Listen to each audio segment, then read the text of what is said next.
Hello everyone, welcome back to English Champion. On this episode, we're talking about young people in the workforce.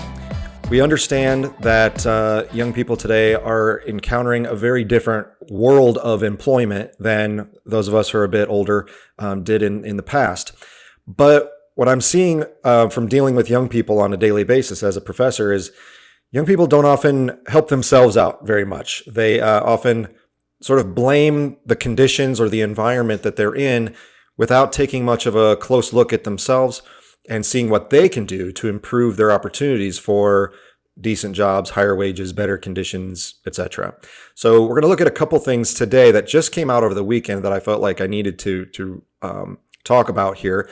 One is a video from a young woman that it might be starting to go viral a bit. I found it on a couple different websites, so it's getting out there, and it is quite interesting to say the least. And the emphasis I'm going to make is that this is a person who doesn't understand the world of work. Okay, she's sort of just ignorant about what work is and what it means to get employed. The second thing I'm going to talk about is an article that came out over the weekend that is not necessarily about being ignorant or unaware of how work goes, but is sort of making yourself difficult to employ or difficult to want to work with. All right. So they overlap a bit. One's a video, one is an article, and I'll go through both. And I'm about to say something I never in my life thought I would say, but here I am. I'm going to now break down a TikTok video. Let's take a look. So I wanted to come on here and talk about something that is really starting to annoy me. So I applied for a job at TJ Maxx a few weeks ago, and they denied my application. They couldn't even call me. They just sent me some automated email. Okay, so here we have this young lady. I have no idea how old she is. She is covered in tattoos, including on her face. She has a nose piercing, but also metal studs all around her mouth that maybe you can't quite see. And so she is wondering why she's having a hard time finding a job. I feel a little skeptical that she actually applied to TJ Maxx. I don't know, maybe that's being too judgmental here, but I don't know. She doesn't seem like the type of person who would want to work at a TJ Maxx. That's a very normal store, and she doesn't seem like a very normal person. So I don't know what's going on. But as you can see, her tattoos not only are they just tattoos, they're scary tattoos. They're all over her face. There's sort of like satanic imagery on them. And so here we have someone who doesn't quite understand the world of work and what it means to be employable. And so she's very confused, and we'll hear why she is so confused about it. So I went in today and I was like, so what was the reason I didn't get hired? We all know the reason. And she was like, oh, you just don't have enough experience. There was candidates that had more experience than you. And, I asked her if it was about my tattoos, obviously, because I know a lot of places don't like tattoos. She said that wasn't the reason. So she knows a lot of places don't like tattoos, and yet she's wondering, is it because of my tattoos that no one will hire me? She knows. So the employer, TJ Maxx person, is being nice and saying, no, it was about experience, but maybe that's part of it, but it's also probably how this person has made herself look. I don't feel like that's true, but whatever, I'll leave it at that. So she believes that might not be true. She knows the answer, yet I wonder if she's sort of trolling us here. Like she knew what was going on and she wanted to get into a confrontation with someone and hear someone say, I'm not hiring you because you have too many tattoos. And that didn't quite work, but she still felt like she needed to complain and act very confused as to how come it's tough for people to hire her. So I'm just wondering how teenagers and young adults who haven't had a job before, how are they supposed to get employed if these places are only hiring people with experience? So younger people just can't get a job because they haven't worked enough?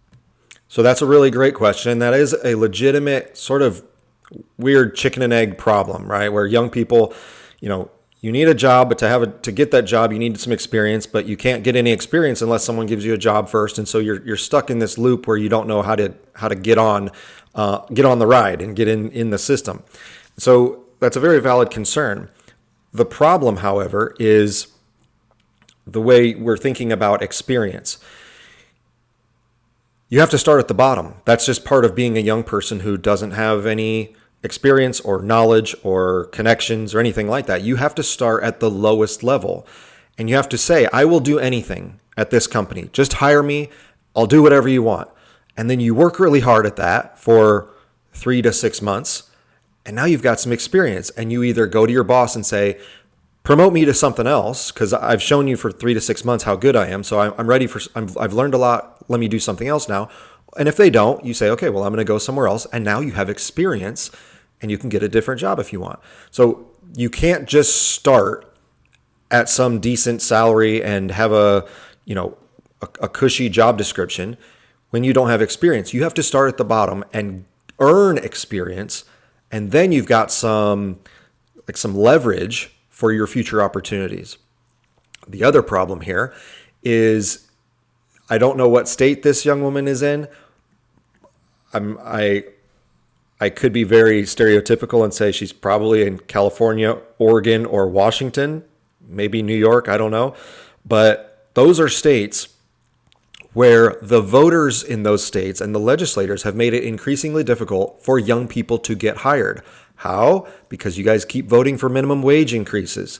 So whereas in previous generations, a boss might hire a 16, 17, 18-year-old kid for some menial labor, some easy job at $4 an hour, $5 an hour, because you're like, hey, I'm willing to kick in a few bucks for this kid because it's a low-level job.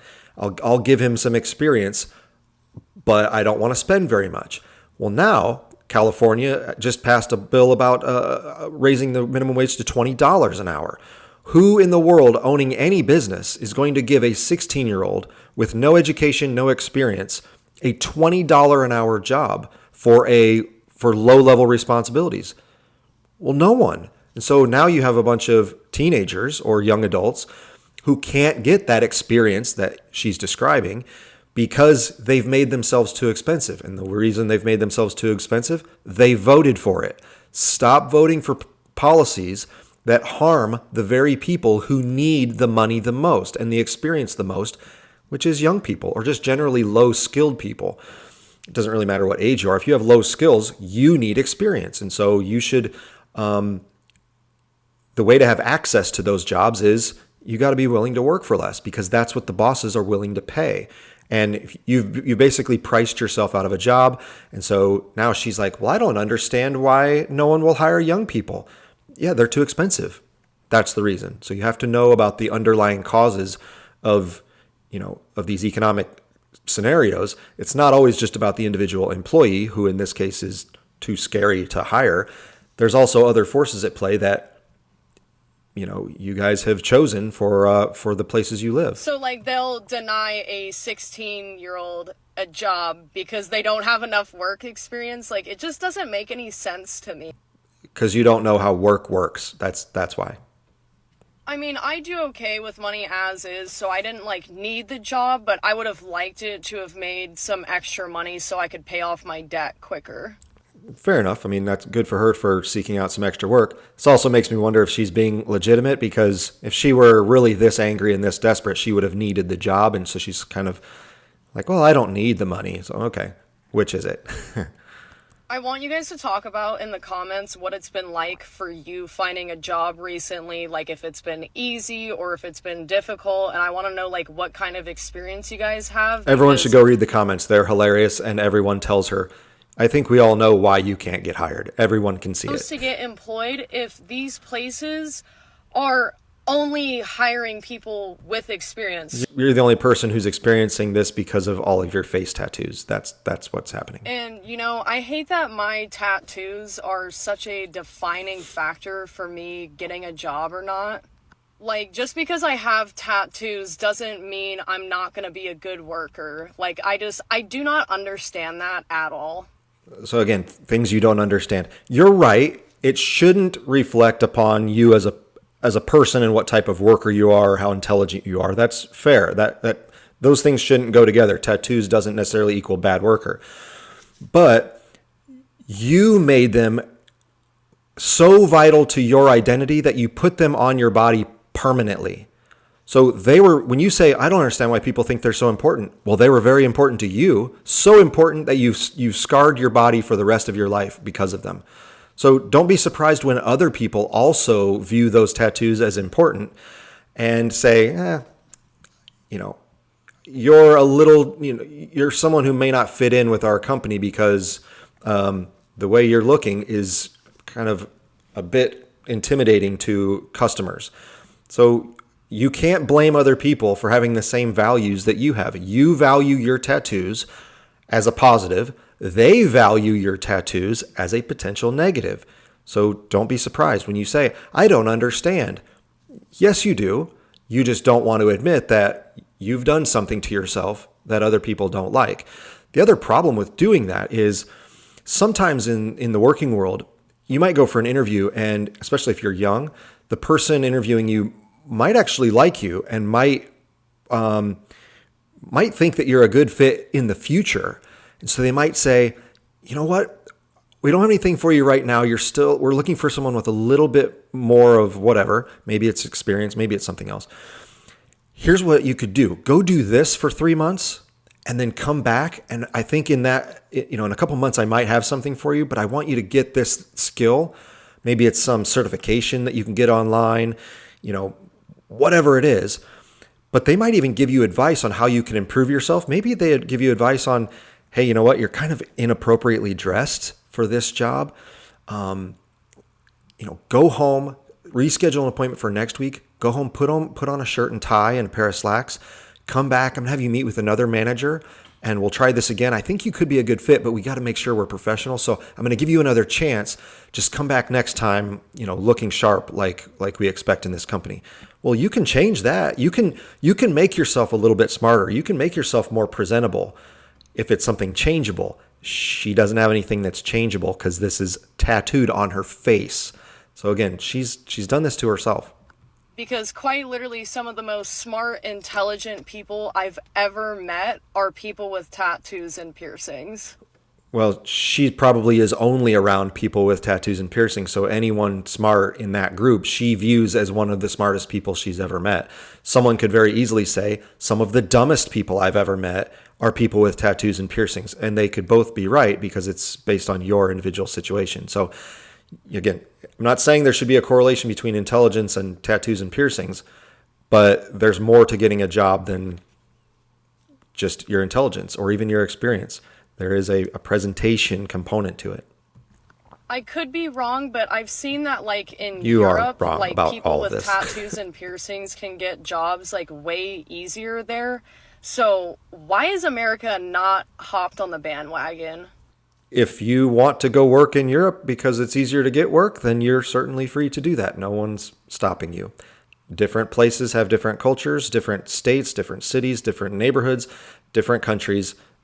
Every place is slightly different. If you think there's a place that's better for you, by all means, you can go do that. Another thing too is all these places, they say that they're hiring, but I feel like they're not. They're just not hiring all you. Of these stores, that's the difference. And I see hiring now signs, but those signs have been up for months, and I know plenty of people are looking for work. So how have they still not hired people? So again, this is understanding how businesses work. There are a lot of jobs, especially low-level jobs, in which it can be very transient. People come and then they work for a month and then they leave. And so instead of having these hiring managers put out a sign and have applications handy and schedule appointments, and then they hire someone and then they take all that stuff down and they think everything's set. And then 3 weeks later, the person leaves and they got to bring it all back out. Some companies just have a perpetual hiring system where they're always just looking for people. And so even if you're applying for a job that may not even be available, they might create a space for you. Or they might have already hired, but they want to keep your name on file because they know that guy might quit in 2 weeks, and so they might call you. So yeah, just because you don't get hired now doesn't mean they're not hiring. In her case, they're just not hiring you. But they also are trying to look for kind of a steady pool of potential candidates that are always available, so that they can, if someone leaves quickly, they can hire someone quickly, and their business can kind of keep running smoothly. So this lady has a lot of questions. She doesn't quite understand how the working world works. And in this case, it's her fault for not understanding. Her own ignorance is really her problem.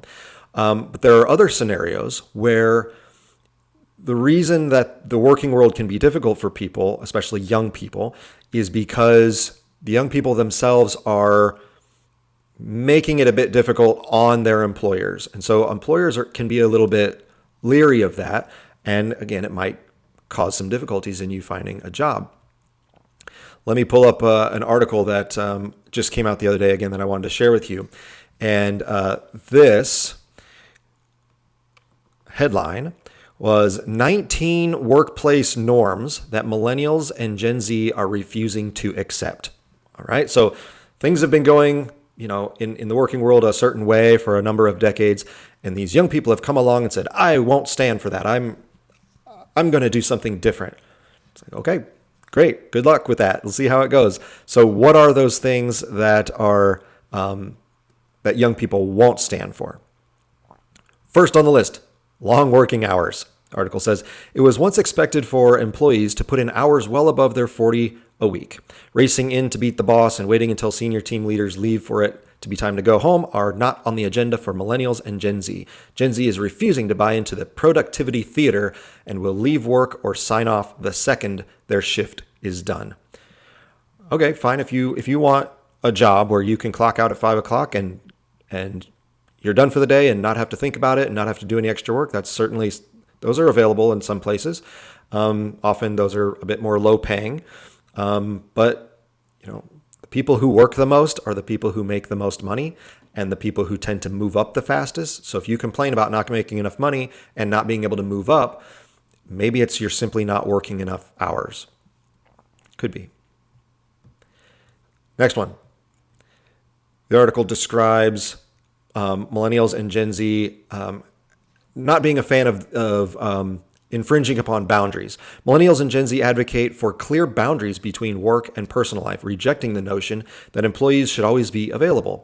Sharing personal information is also a huge no for Gen Z, which makes no sense because Gen Z puts more information about themselves out to the public through their social media than any generation before. So it's sort of weird that young people are now like, oh, I want to keep my life private. No, you don't. Your whole life is available for everyone to see, and you want it that way. So I don't really know if this is a real thing, but this is what it says.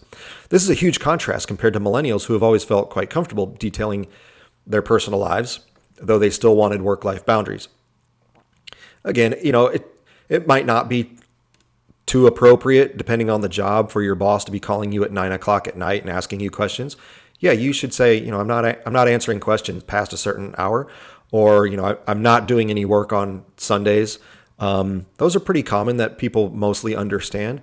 But, be careful about having too strict boundaries because you could limit your opportunities as well. Toxic work environments.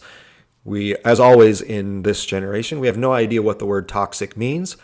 I think young people just want it to mean anything I don't really like or anything that makes me slightly uncomfortable. That's toxic. It's like, well, there's all sorts of things in the world that you don't like and might make you uncomfortable. So how are you going to deal with those? So it says younger workers are increasingly unwilling to tolerate toxic behaviors, including harassment, discrimination, and undue stress. Fair enough. Yeah, you shouldn't be harassed. You shouldn't be discriminated against. I don't know how you define undue stress. A lot of jobs are stressful. So if you can't handle stress, again, be prepared to not get promoted. Be prepared to not make a lot of money because low stress jobs are a dime a dozen, and that's where low level people go. Low skilled, low effort types of people are there. If you want to move up, you're going to have to take on stress. That's just the way the world is. Young people are willing to speak up to higher ups when they are feeling unhappy or unsafe at work. If their bosses won't listen, they will use their voices in other ways. All right. I mean, it's good that you speak up. If there are legitimate problems, you should speak up. But again, you have to be very careful that just because something at your business is going in a way you don't really like, that doesn't necessarily mean it's toxic. And it doesn't necessarily mean it's something you should be taking to your boss to complain about. It could just be the nature of the job. So you really have to make sure you're very clearly defining things that are legitimate, like real harassment, real discrimination. Those, yeah, fine. You should definitely say something in those situations, but not everything is toxic. Overbearing bosses. It says there's a pushback against authoritarian leadership styles and a preference for leaders who are approachable and supportive. You want your boss to be your buddy, and that's rarely do people at the boss level want to be your buddy, and most of the time they just aren't. Gen Z and millennials know they don't have to take abuse from their bosses. Well, no one should have to take abuse from your boss. So again, we have to define, well, what is abuse? Your boss asking you to stay 2 hours later to work on a project that's due the next morning, that's not abusive. That's just, we need to get our work done. Or criticizing you for not doing a good job on a presentation, or you wrote up a proposal that wasn't good, or you lost a client because you didn't do something properly and your boss gets on you. Yeah, that's not abuse. It's called criticism because they need you to do a better job. And if you don't do a better job, maybe you won't have that job very long. So be careful about things you're labeling as abuse. Millennials, or the job hop generation, will move on and find another job. Gen Z is more likely to try to change things from within and is the most pro-union generation. Again, that can be good, or it can make you appear to be difficult, and difficult people have a hard time getting hired. So it's hard to have both. It's hard to be difficult and also have everything go your way. Most of the time, you're going to have to sacrifice some things if you want to move up in your business. Inflexible work arrangements. The in-office 9 to 5 just doesn't appeal to the latest generation of workers. The pandemic proved a lot of jobs can be done remotely or outside standard business hours. That knowledge has fueled the demand for flexible working arrangements, including remote work options and flexible hours. Fair enough, that's true. 9 to 5 isn't always the best way of doing things.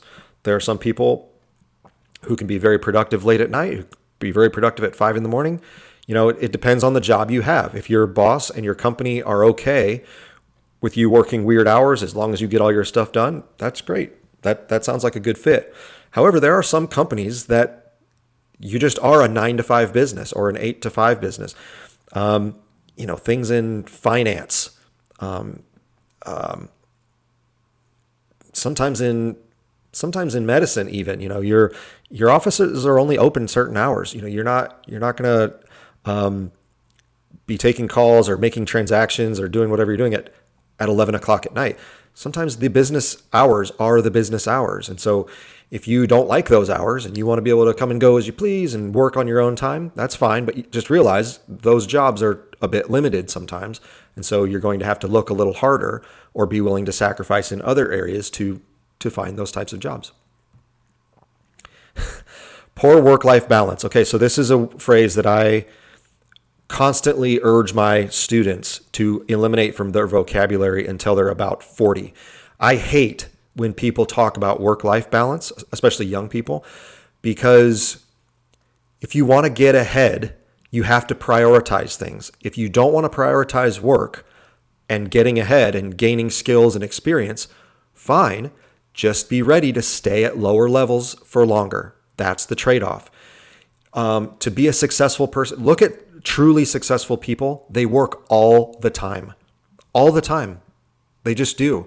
And it's not because they're crazy. It's not because they hate their family. It's usually one of two things. One, they love what they do. And when you love what you do, you actually want to do it all the time. That's just the way it is. Or two, they want to move up. They're tired of being at a certain level and they want to move up. And so they're ambitious and they want to make their life better, or they want to have more options, or whatever they want. They're pursuing something. So having a sense of imbalance isn't always a bad thing. Yeah, if you're neglecting your children and you never see your spouse and you're letting your health go down the toilet and all that stuff, yeah, that's probably not great. But you also have to make choices. And if you say, I want to be able to leave at 5 and I want to be able to go on vacation whenever I want, and I want to have all this flexibility, and I never want bosses to be calling me late at night. Okay, fine. You're going to find a ceiling. You're going to hit a ceiling where the other people who are willing to work harder than you, they're going to pass you by, and they're going to make all the money, and they're going to own all the businesses, and you're going to be a low-level employee for the next 30 years. That's the way it goes. Successful people work all the time. So the paragraph says, there's a strong emphasis on achieving a healthy work-life balance with younger workers prioritizing personal time and well-being. Yeah, you can make that your priority. Just don't expect to be that successful in the short term. You can figure that out in the long term, but it's not going to work for you when you're 25. Millennials and Gen Z are clocking off at the end of the day and not answering calls from their work after hours. Many will not even participate in the after work happy hour because it will feel like work creeping into their personal time. I get that. I don't always like work functions because like I have better things to do than continue to hang out here or hang out with these people that aren't necessarily my friends, and I have other things to do, or my family or whatever. But those after hour things can be very helpful too. Again, that's how you build relationships. That's how you gain information about the company or whatever business you're in. And people start to trust you more because you've hung out with them more. Now, again, doesn't mean you have to do it all the time, but saying I refuse to do any sort of after hours work party or project because it's after hours, okay, you might be missing out on some important stuff. So it's at your own risk. When you're 40, you can start thinking about work-life balance. That's the advice I give to young people. And even then, I'm 45, and it was around 40 where I was like, okay, I'm done volunteering for extra things. I'm going to make my own schedule. I'm going to work when I want to work. And that's kind of what I do. But until then, I worked all the time. And even now that I'm past 40, I still work all the time. And the reason why was the first reason I gave before, because I enjoy it. If you're finding that you need more life balance, you probably don't like your job enough. You thought it was your passion, and yet the very thing you wanted, you now don't want to work at. It doesn't make any sense. If you like something and you feel like you're doing something important, you should want to spend a lot of time doing it. Again, it doesn't mean you have to work till 2 a.m. and neglect your health and your children, but like you should get excited about working. And if you're not excited, then you probably are in the wrong job. Lack of financial and social transparency. Employers have also always expressed their preference for employees to not share their salaries with their coworkers. However, millennials and Gen Z demand more transparency in the workplace, including open discussions about salaries and company policies, part of a broader expectation for honesty and integrity from employers and a rejection of opaque corporate practices. Depends on the company. If you're in a nonprofit or something that has a kind of a moral component to it, you're actively trying to help people in need or things like that. Yeah, it would be good to work at a place that's very open book in their management style. However, a lot of companies aren't like that. They'll say, yeah, it's none of your business. I'm the CEO. I run it. It's my business, so I'll run it how I want. And if you don't like that, you'll just have to go somewhere else. But that kind of transparency, it kind of depends on the job you're in. And even in jobs that should be transparent, probably aren't. So I kind of agree to a certain degree with young people on this one, but it's really hard to come by. So don't make that a priority because you probably won't find it. Undervaluing mental health. All right. I'm not saying mental health isn't a thing. Obviously it is. But we now apply it to everything. And here's an example of what I mean. Millennials and Gen Z are vocal about the importance of mental health support and expect employers to take it seriously.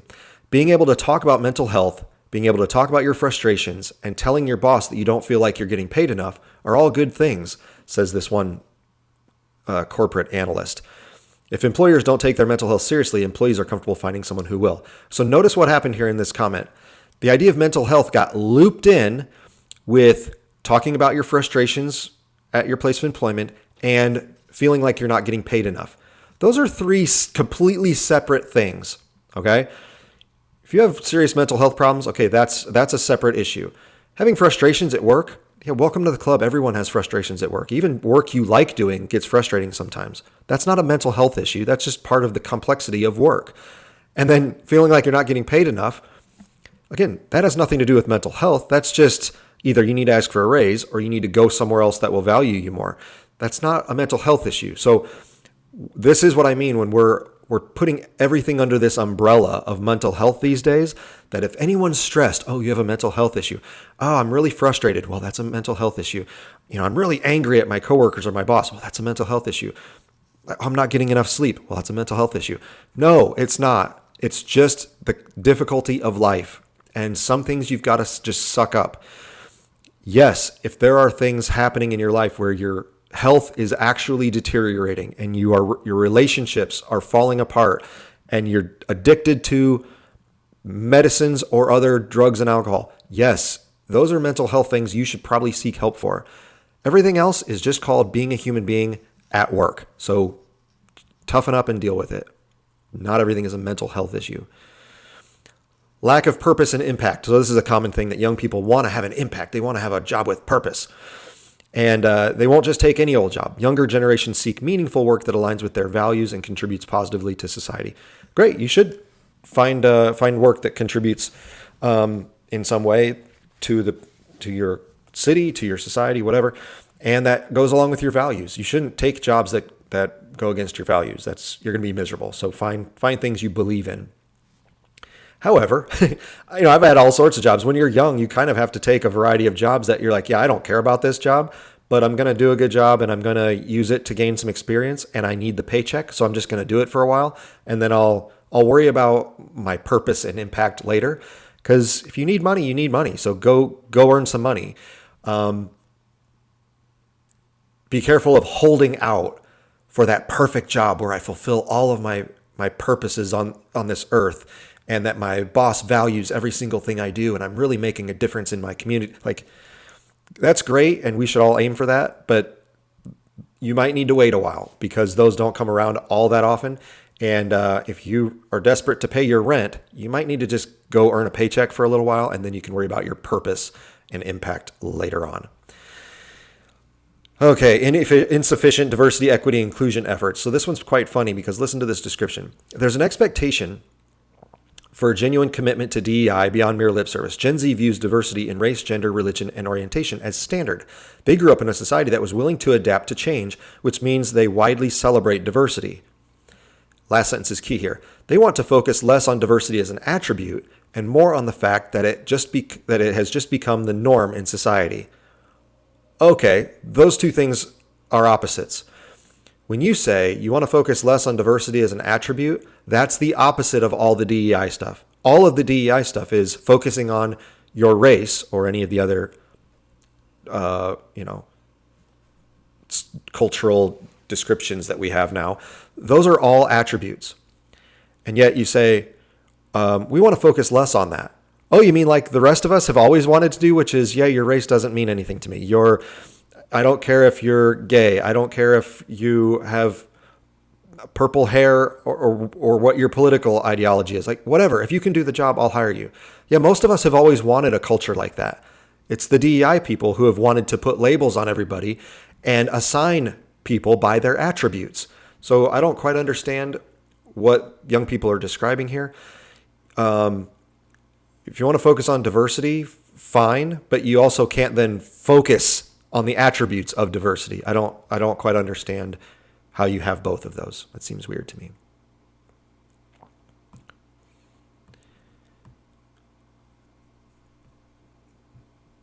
Sorry, I got stuck here.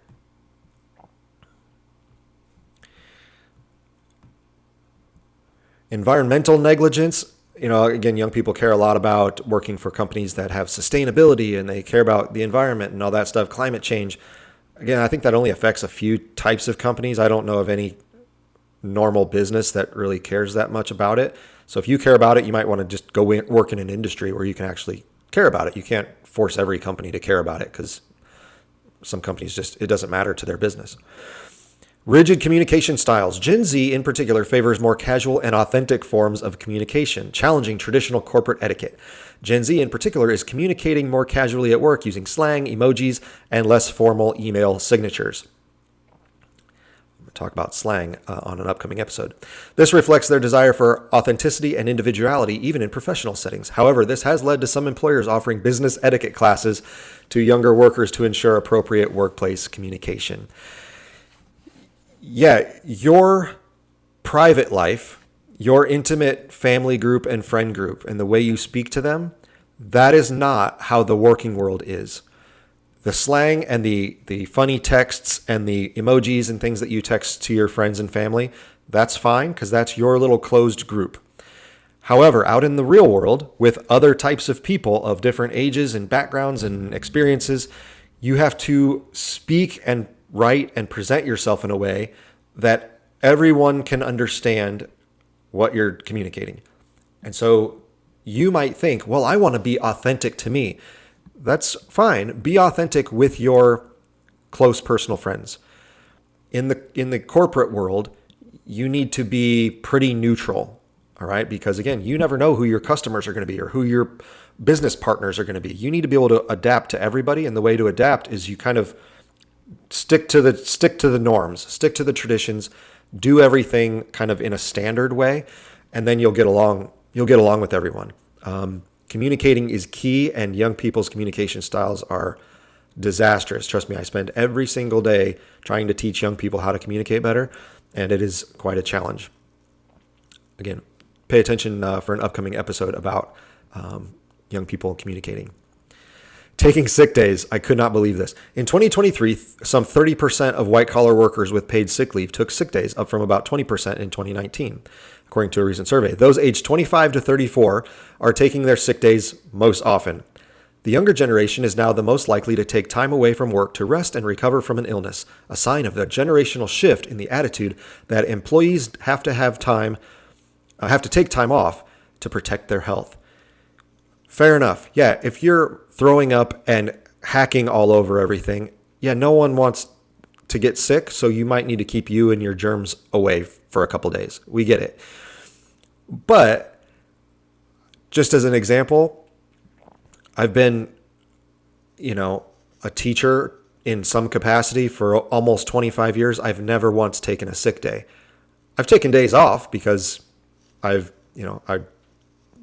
have the opportunity to take vacation days, but sick day, never once. And I don't get sick very often, but the times I have felt a little flu-ish and stuff, I still go to work. Why? Because stuff still needs to get done. So you have to, again, if you're deathly ill, yeah, you should probably stay home. But just because you have a sniffle or a little headache, or I'm feeling under the weather, or I'm tired because I was out late last night, your company is going to expect, the company is still running without you. And so if you're not there to contribute, and if there are deadlines to be met, and you're at home because you felt a little under the weather, well, the business suffers. And, again, back to what your priorities are. Maybe you don't care enough about the business, and so you're like, I don't care, someone else can do it. Okay, fine. Then don't be surprised if at some point you don't get promoted, you don't get a salary raise, you don't get, a better job because any little problem, you took a sick day for it. So, no matter how I feel, I go to work and I might keep my distance from people and I might close myself in my office and say, don't come in, but I'm always at work because things need to get done. And I don't want anybody else having to pick up my slack because it's unfair to them. And so, I know this is an old person kind of way of thinking of things, but, unless I'm, half dead, I'm at work. I just am. So that's just the way it goes. Things always need to get done. There are responsibilities, and that's just the breaks. Political correctness and social justice. This is sort of a weird one. We older folks don't like this. So again, younger people realize that you're bringing some complications to the work environment, and people might not like that. And one of those is having to do with political issues. The office used to be a place where you were supposed to leave your politics, unless that's the field you worked in, at the door. This was designed to maintain a neutral work environment and ease tensions between people with opposing beliefs that didn't have anything to do with work. Younger workers are more likely to bring their political beliefs into the workplace, which leads to tensions around sensitive topics. Yeah, we're here to work. We're here to work on this microchip. We're here to, coach baseball. We're here to, run the people's savings accounts at the bank. We're here to do a job. We're not here to get into political debates. So if that's something you feel like you need to share with people, again, don't be surprised if some bosses or some coworkers don't like that. And again, they might keep their distance from you. They might not include you in things because they don't want to talk about it. They're here to do a job, and they're here to make sure the company or whatever business is successful. And no one probably cares about your beliefs on climate change or gun laws or whatever the topic of the day is. That's something that previous generations didn't get involved in, and that was for a reason. So just be very careful of that. You might need to choose your company very carefully because not all companies are going to like that, and you might find yourself left out in those businesses. Rejecting assignments on ethical grounds. I don't think this is just a young person thing. Nobody should do something that's against their ethics. Depends on how you define ethics. Again, if it's something that's just tough for you to do, well, maybe you should still do it. But if it's truly a personal belief, it goes against your morals, yeah, you shouldn't do that. If your boss is asking you to steal money or lie on a document or, manipulate a client or, not be truthful with a customer or something like that, yeah, you should say no to that. So that's not necessarily a young person thing. That's good advice for everybody. Don't work for anybody who makes you do something you feel is unethical. Demanding higher wages, like I was just talking about with the video, to earn higher wages, you have to be reliable, you have to have experience, you have to be smart, and young people today don't have any of those things. Okay. It's not your fault. You're young. You're not as smart as people. You're not as reliable usually. And you're not working as hard, and you're behind in the game. And so it's very hard for you to walk into an office and go, I demand that I make $80,000 to start. They're going to look at you and go, you're 22 years old and you're wearing a hoodie. No, you're not prepared to make that kind of money as an entry-level employee. So yeah, it's good that you want to earn more and that you should try to ask your boss for more. What you should do is try to ask your boss, what can I do to move up in this company and earn a higher salary? Instead of saying, I want you to pay me X amount, say, what can I do to move up? And your boss will probably tell you, and you do that for 3 months or 6 months or whatever. And then you go back to your boss and you say, hey, you told me that if I did this, I could move up and maybe we could negotiate a raise. I've been doing that. I think, do you think I've done a good job? What do my coworkers say? Can we talk about a little raise now? And that's how you do that. So expecting a higher salary or asking for one is a good thing, but you cannot expect it just because you show up. That's not how the working world works. And again, if you're young, why would they pay you? You don't bring hardly anything to the table. You just don't. So be very careful about asking for too much right out of the gate. Give yourself a little time before you start asking for higher wages. Casual dress codes. This is a trend toward rejecting formal dress codes that aligns with the push for more authentic self-expression. You just want to be sloppy. You're not being authentic. You just don't want to have to put on a shirt and tie and a skirt or whatever the dress code is.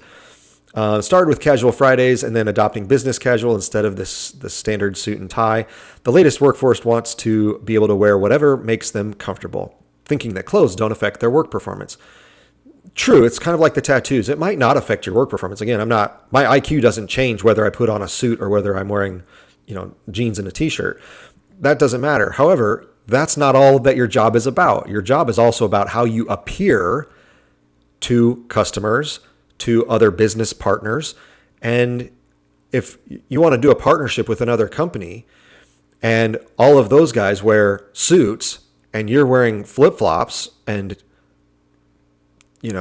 torn jeans, well, they're not going to like that. And so you might be missing out on an opportunity to work with another company or to go into a business venture together because you haven't presented yourself properly.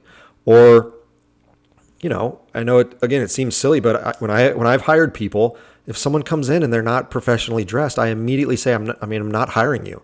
You don't know what you're doing. Okay. I need you to look like a pro, and you don't. So this interview is over. Now I don't say that, but in my mind, 30 seconds into the interview, I've already said, I'm not hiring this person. That's just the way it is. There is a level of professionalism, and one way you do that is through your clothing. And so you have to just do that, or go only find jobs where you can wear your hoodie and torn jeans. And there might be some out there, and that's fine, but just don't complain about it when someone doesn't hire you. The one career path, again, we know that young people jump around a lot. That can be a good thing because you're looking for new opportunities and trying to move up, and that's good. However, you're also limiting your chances to get some experience because maybe the experience you need will take 2 years to get. And after 4 months, you're like, I don't want to work here anymore. I'm leaving. And you haven't actually earned enough experience. And so, yeah, jumping around from job to job can be useful for sure, but it also might hinder your ability in other ways. So be careful of the constant bouncing around. Collaboration styles. Last one. Gen Z prefers, this kind of surprised me actually. Gen Z prefers to work independently rather than as part of a team, which may also be why they prefer remote work so much. This puts a higher emphasis on personal achievement and makes them more self-reliant. It challenges traditional workplace environments where you usually work as part of a team. So I don't think it's that young people just prefer to be independent. I think young people today are sort of isolationists. They've grown up closing themselves off in their room and staring at their phone all day. That's their life, sadly. And so they think, well, I'll just have a job like that where I'll just sit by myself in my room and I'll just do my work. And fine, if that's the job you want, then that's what you can look for. However, a lot of jobs do require that you work with other people. And so being able to communicate and be, share ideas and accomplish tasks in a teamwork environment is still really useful. It's pretty rare to find a job where your boss goes, I want you to just go home and sit at home by yourself and you don't have to talk to anybody here. Just do this task all day long. That's just, I don't know of any jobs like that. And so unless you're kind of an independent entrepreneur coder or something, but if you're working for someone else, they're going to ask you to be a part of things. Maybe not always in an office, but you're going to be on Zoom calls and you're going to be having to work with people all the time, talk to customers, talk to business partners. You have to collaborate. Again, I think it's not so much that Gen Z wants to be independent. I think you kind of just like sitting at home in your sweatpants. That's probably what it is. And a lot of people like doing that, so I understand. But again, if that's the kind of job you're demanding, it might be kind of hard to come by. So there's a list of the 19 ways that Gen Z and millennial employees are trying to change things up and create a different type of work environment. The thing that I always tell young people that you have to remember is we sort of have this, media-driven vision based on movies and TV and things we see online where we see all these 24-year-old entrepreneurs and they've got their hoodies and torn jeans and they're running some business making six figures. And you're like, oh, well, I want to go work for them.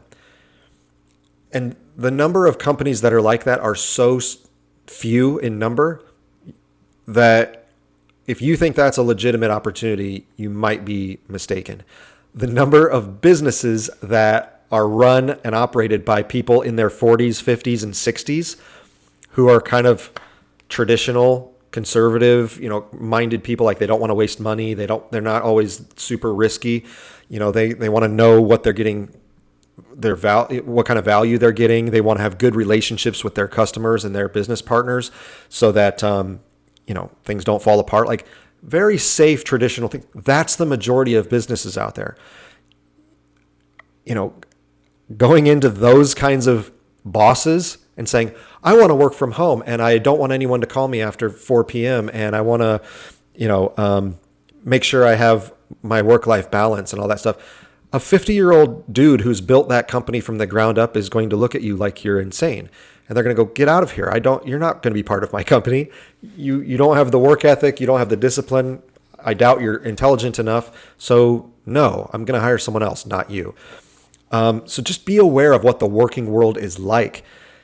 I know that's probably going to change once the people who are 60 retire and those businesses get taken over by maybe someone who's 35 and now that's your generation. And so they might have adopted some of those cool boss kinds of ways of doing things. But for a while still, the traditions of the working world are going to remain.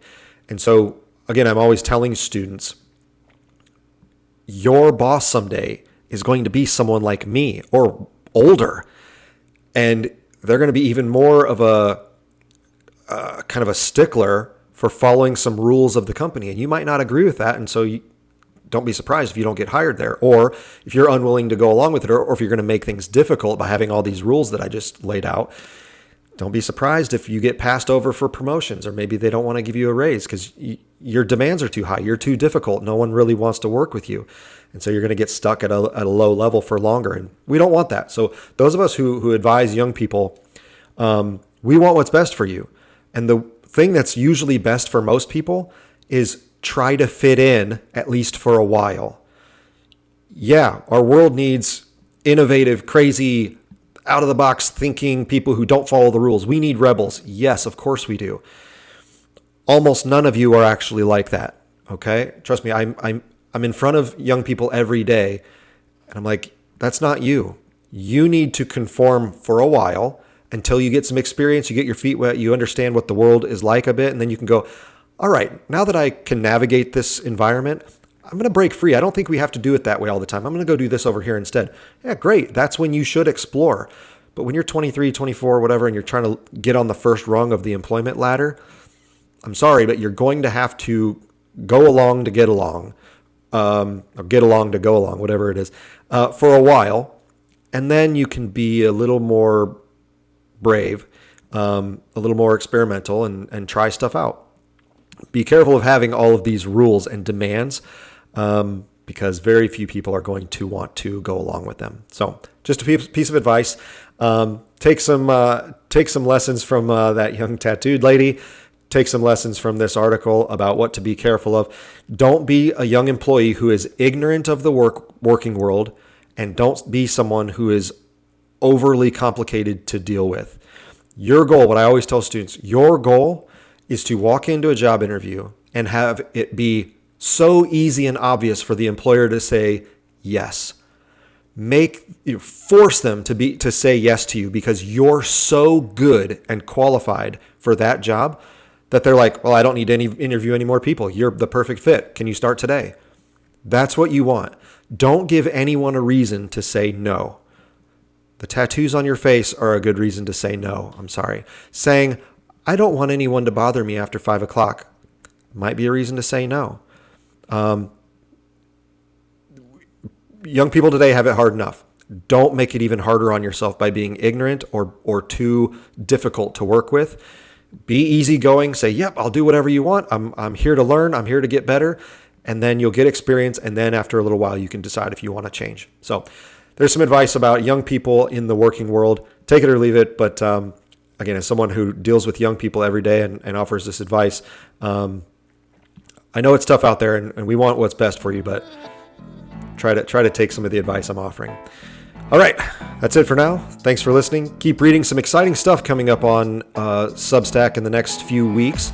Going through some changes and gonna update some things. So please be on the lookout for that. Some exciting things to come. Thanks for listening. See you next time.